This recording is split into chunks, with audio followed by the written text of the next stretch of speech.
Assalamualaikum warahmatullahi wabarakatuh. Kembali lagi ke media Simetris Nea. Kali ini kita akan membahas satu buku yang dituliskan oleh seorang tokoh yang bernama Sohogi. Bukunya itu berjudul Lentera Merah. Awal kedatangan buku ini sebenarnya pembuatan skripsi dari Sohogi, di mana Sohogi adalah seorang mahasiswa di Universitas Indonesia, jurusan sastra. Nah, buku ini menjelaskan bagaimana pergerakan-pergerakan ataupun organisasi pergerakan yang ada di Indonesia pra-kemerdekaan. Yang kedua, buku ini membahas bagaimana studi kasus yang terjadi pada tahun 1926, yaitu pemberontakan. Yang ketiga, buku ini membahas bagaimana awal pijakan organisasi Marxisme atau paham Marxisme itu datang ke Indonesia. Nah, langsung saja yang pertama. Asal-usul kedatangan dari paham Marxisme ini sebenarnya dibawa oleh seorang tokoh Belanda yang bernama Snevely dan Dousdekker. Snevely dan Dousdekker adalah seorang sosialis. Dia adalah dua orang pertama yang membawa paham sosialisme ini ke Indonesia atau Marxisme. Dua orang ini mempunyai organisasi di Indonesia yang bernama YSDV. Organisasi ini yang dalam artiannya yaitu organisasi sosial demokrat. Nah, terus yang kedua dilatar belakangi oleh organisasi dan gerakan yang tidak revolusioner. Dalam organisasi ini menjelaskan bagaimana kritik otokritik terhadap pergerakan dan organisasi-organisasi yang berada sewaktu prakemerdekaan. Beberapa organisasi yang ada sewaktu itu hanya menjunjung tinggi atau memperjuangkan orang-orang atas atau orang-orang menengah, melainkan tidak membela perjuangan-perjuangan kaum kelas bawah. Nah, awal pijakan dari organisasi ini sebenarnya dilihat dari Sarekat Islam Semarang, atau bisa dikaitkan dengan pada masa abad ke-20. Pada masa abad ke-20 adalah di mana organisasi-organisasi atau gerakan yang ada di Indonesia menempuh riwayat-riwayat yang bisa dikatakan sebagai organisasi awal pijakan dari perubahan-perubahan yang ada di Indonesia. Nah, langsung saja. Organisasi ini diawali dengan organisasi Sarekat Islam Semarang. Kita mengetahui bahwasanya organisasi Sarekat Islam itu sudah berada di daerah-daerah lain. Entah itu daerah Sumatera dan yang paling sentralnya adalah daerah Jawa. Organisasi Sarekat Islam ini terpandang menjadi dua organisasi yang ada di daerah, yaitu organisasi Islam Semarang dan juga organisasi Islam yang berada di Surabaya. Organisasi ini sebenarnya menceritakan lebih tepatnya seorang tokoh yang bernama Semaun. Semaun adalah seorang yang bisa dikatakan aktivis yang berada di eranya. Dia sudah mengorganisir buruh, dia sudah melihat bagaimana perjuangan yang ada di kelas petani, yang bisa dikatakan dia berumur sekitaran 19 tahun. Pada awal 1917 sampai 1920 adalah catatan penting dari Sarekat Islam ataupun Sarekat Islam Semarang, sehingga pada bab-bab tertentu menjelaskan bahwasanya ada perubahan yang terjadi dari organisasi ini, mulai dari peraturan, anggota, dan tujuan. Pada detailnya, buku ini menjelaskan bagaimana perubahan dari Sarekat Islam Semarang menjadi Partai Komunis Indonesia. 6 Mei 1917 adalah peralihan pertama dari internalisasi gerakan Sarekat Islam Semarang. Yang awalnya pemimpin ataupun presiden dari Sarekat Islam Semarang yang bernama M. Yusuf dan juga diprakarsai dengan struktur kepemimpinan yang bisa dikatakan garis dari perekonomiannya adalah kelas menengah ataupun seorang pamong praja. Nah, waktu 6 Mei 1917, M. Yusuf mengerahkan kepemimpinannya kepada Semaun. Dan sewaktu itu juga presiden dari Sarekat Islam Semarang adalah Semaun itu sendiri, dan diisi beberapa struktur dengan orang-orang kelas bawah yang mengorganisir buruh dan petani. Nah, di sini adalah awal mula bagaimana perubahan Sarekat Islam Semarang dan pertunjukan-pertunjukan yang terjadi pada organisasi dan gerakan di Indonesia. Semaun sendiri dan beberapa kawan-kawan yang lain mengubah tujuan ataupun mengubah haluan dari Sarekat Islam Semarang ini menjadi organisasi yang lebih revolusioner. Dalam artian, dahulunya sewaktu kepemimpinan dari M. Yusuf itu, organisasi ini hanya membela orang-orang dari kaum menengah, dari kaum atas, ataupun tidak ada keberpihakan terhadap rakyat itu sendiri. Masuk kepada pemimpinan Semaun, dia lebih menggerakkan atau tujuan dari organisasi Sarekat Islam Semarang ini menjadi organisasi yang memperjuangkan gerakan-gerakan buruh dan gerakan-gerakan petani yang ada di daerah-daerah Semarang dan juga Jawa Tengah sewaktu itu. Selanjutnya, 1870, pemerintah Hindia Belanda menerapkan perubahan sistem besar-besaran yang terjadi di Hindia Belanda atau Indonesia kala itu, di mana peraturan yang diterapkan dahulu oleh pemerintah Hindia Belanda adalah menasionalisasikan seluruh hasil-hasil ekonomi.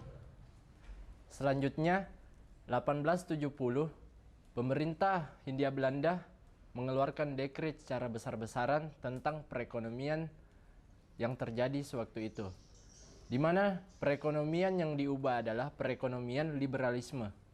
Perekonomian liberalisme secara tidak langsung adalah membuka peluang besar-besar bagi investor yang berada di luar dari Nusantara atau orang Hindia Belanda. 1870, pemerintah Hindia Belanda mengubah kebijakan perekonomian yang terjadi di Hindia Belanda atau Indonesia kala itu, di mana dahulu perekonomian yang diterapkan oleh pemerintah Hindia Belanda menasionalisasikan aset-aset yang ada di Hindia Belanda atau Indonesia kala itu.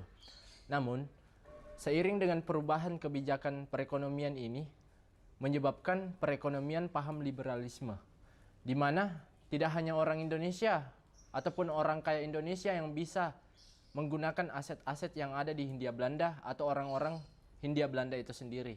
Tetapi, dengan adanya perekonomian liberalisme ini, membuka peluang besar-besar bagi investor asing untuk merealisasikan ataupun mengambil tanah-tanah dan perekonomian yang ada di Indonesia kala itu. Yang akhirnya dengan adanya kebijakan perubahan perekonomian yang dilakukan oleh pemerintah Hindia Belanda kala itu menyebabkan pembangkangan sipil yang terjadi. Ada dua jenis pembangkangan sipil yang terjadi kala itu. Yang pertama, rakyat yang berada di desa-desa melakukan urbanisasi karena sewaktu itu aset-aset yang dimiliki harusnya dinasionalisasikan itu tidak lagi, melainkan tanah-tanah ataupun sistem perekonomian yang terjadi membuka selebar-lebarnya kepada pihak asing, yang secara tidak langsung orang-orang pribumi tidak mendapatkan hasil dari lingkungan ataupun tanah-tanah yang ada sewaktu itu, yang akhirnya melahirkan urbanisasi ke kota-kota.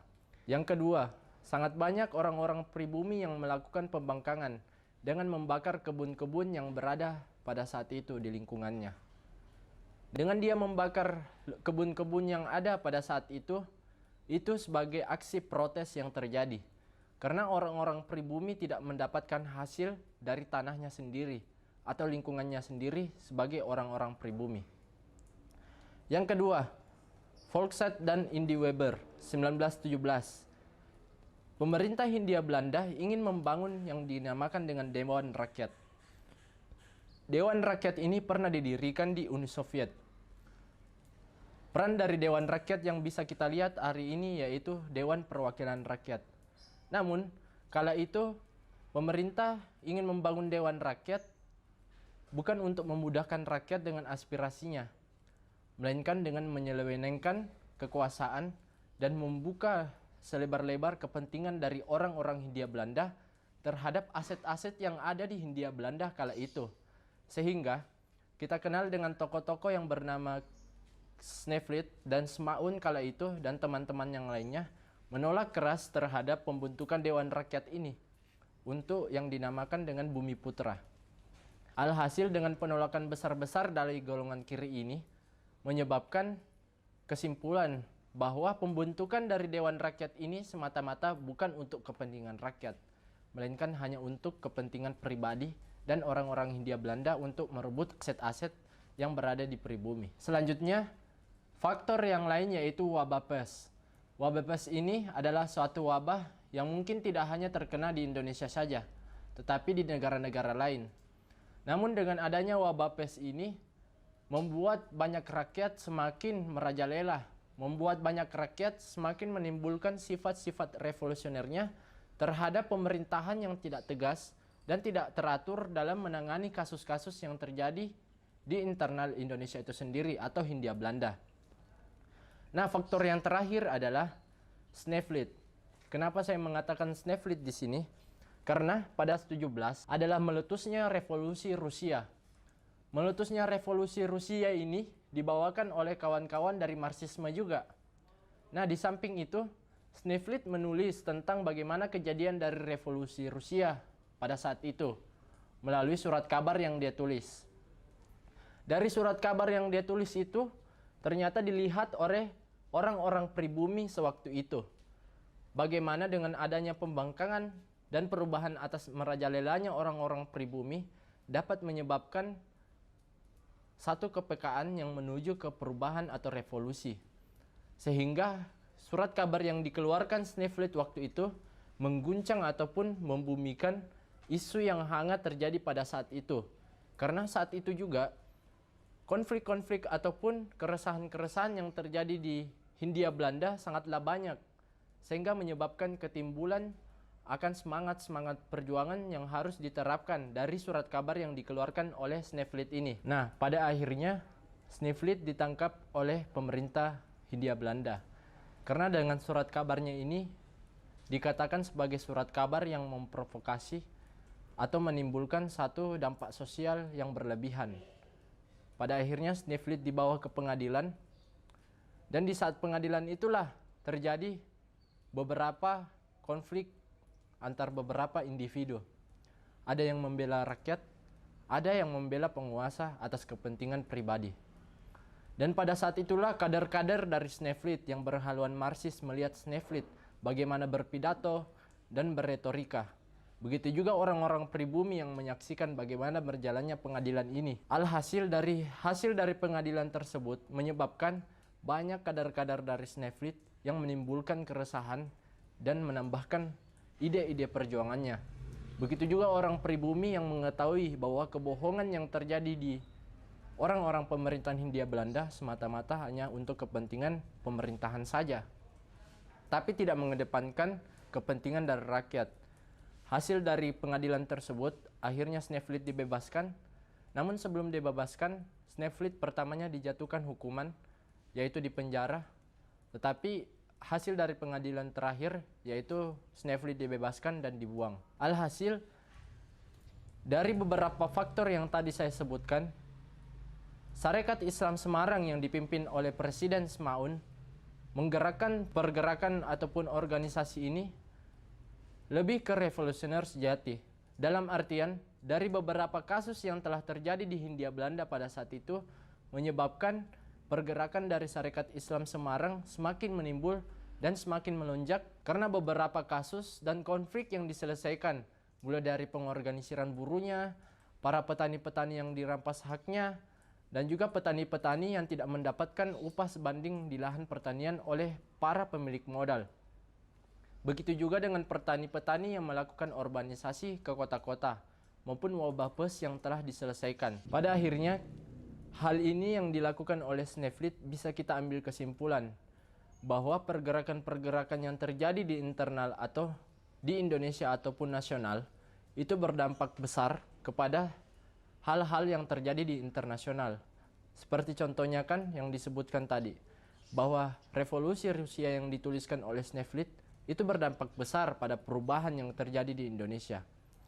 Tetapi kalau kita melihat dari media pers yang ada di Indonesia kala itu seperti Sinar Jawa, jarang sekali kita temukan tulisan-tulisan yang teoritis membicarakan tentang Marxisme maupun membicarakan tentang revolusi Rusia yang terjadi. Tetapi dari media pers ini hanya menuliskan tentang kutipan-kutipan saja ataupun hal-hal yang tidak berbau dengan perubahan. Sehingga hal ini yang menimbulkan bagaimana teman-teman Semaun, Darsono, Alimin, dan teman-teman lain mencoba untuk memasuki media pers itu sebagai alat propaganda dan agitasi untuk masyarakat pribumi. Jika kita melihat media pers yang ada di Hindia Belanda sewaktu itu, seperti Sinar Jawa yang dinaungi oleh Semaun dan Alimin, media pers Sinar Jawa tersebut tidak pernah mengangkat bagaimana Marxisme secara teoritis bagaimana pergerakan Marxisme secara struktural, tetapi dalam media pers tersebut hanya menjelaskan bagaimana kutipan-kutipan yang ada pada Marxisme itu sendiri, atau tokoh-tokoh seperti Lenin, Trotsky, dan lain-lain. Latar belakang sosial yang terjadi pada tulisan Sneflit lah yang menyebabkan Indonesia ataupun orang-orang Marxisme di Indonesia menarik perhatian dari dunia internasional. Alhasil, dari tulisan ataupun berita yang diangkat oleh Sneflit sewaktu itu menyebabkan perhatian besar Indonesia terhadap Rusia.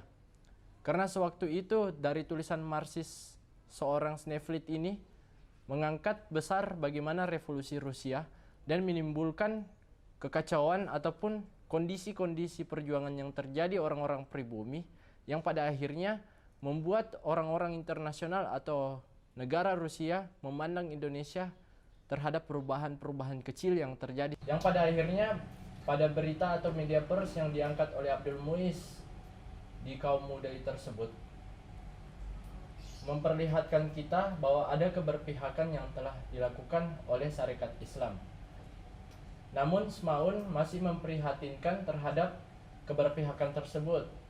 Harapannya sendiri bahwa host Cokroaminoto sendiri yang melakukan ataupun mengeluarkan dekret terhadap pribadinya tentang keberpihakan Sarekat Islam ke jalan yang lebih revolusioner tersebut. Pada akhirnya di Kongres Sarekat Islam ini yang ketiga membuat pergerakan ataupun besar-besaran dari organisasi itu menjadi organisasi Partai Komunis Indonesia. Hal ini disebabkan oleh organisasi ISDP dan juga organisasi ISDP tersebut. Dua organisasi ini sebenarnya melakukan perdebatan terhadap perubahan besar-besar dan mendirikan Partai Komunis Indonesia. Beberapa di antaranya menyetujui bahwa orang Indonesia bisa melakukan pergerakan Partai Komunis Indonesia di bangsanya sendiri. Tapi beberapanya lagi menolak, karena orang Indonesia sepenuhnya tidak mengetahui tentang Marxisme itu sendiri. Namun Semaun sewaktu itu bersikeras dan mengatakan bahwa orang Indonesia telah melakukan pendidikan Marxisme di Indonesia, dan apa salahnya untuk membangun Partai Komunis Indonesia ini.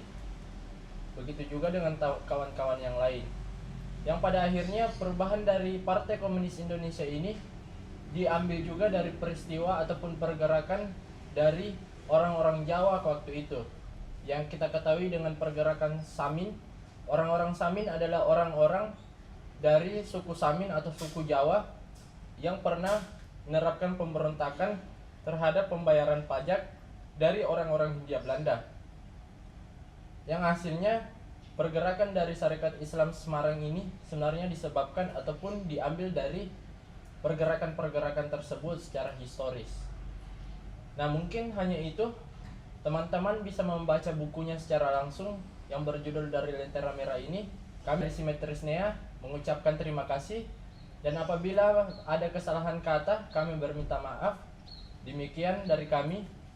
Silakan teman-teman langsung saja membaca bukunya yang berjudul Lentera Merah yang ditulis oleh seorang tokoh yang bernama Sohgi.